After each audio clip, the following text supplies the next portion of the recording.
ભાજપનું મજબૂત નેતૃત્વ નરેન્દ્રભાઈ મોદી સાહેબ અને અમિત શાહ અને ભાજપની વિચારધારા તેમજ કેન્દ્ર અને રાજ્ય સરકારની વિકાસ યાત્રામાં અમે આ મુદ્દાના કારણે ભાજપમાં જોડાયા છે.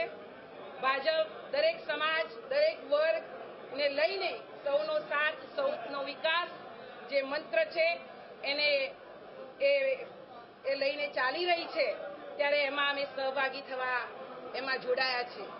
કોંગ્રેસમાં જૂથબંધી હતી છે અને મને લાગે છે કે વર્ષો સુધી જ્યાં સુધી આ વંશવાદ ચાલુ રહેશે ત્યાં સુધી રહેવાની છે. કોંગ્રેસનું નેતૃત્વ નિષ્ફળ રહ્યું છે. તમને થશે કે બેન કોંગ્રેસ છોડીને ભાજપમાં આવ્યા એટલે આ વાત કરી રહ્યા છે. એ વાત તદ્દન ખોટી છે. હું તમને સાચું એની ભોગ હું બનેલી છું અને એ જૂથવાદ અને એ અંદરો અંદરના ઝઘડાના પરિણામના ભોગરૂપી હું આ ભાજપમાં વિકાસ યાત્રામાં જોડાઈ છું. કોંગ્રેસનું નેતૃત્વ નિષ્ફળ રહ્યું છે. એ તમે જુઓ, વારંવાર આટલી વિકેટો પડી એટલે તમે એ સમજી શકો છો.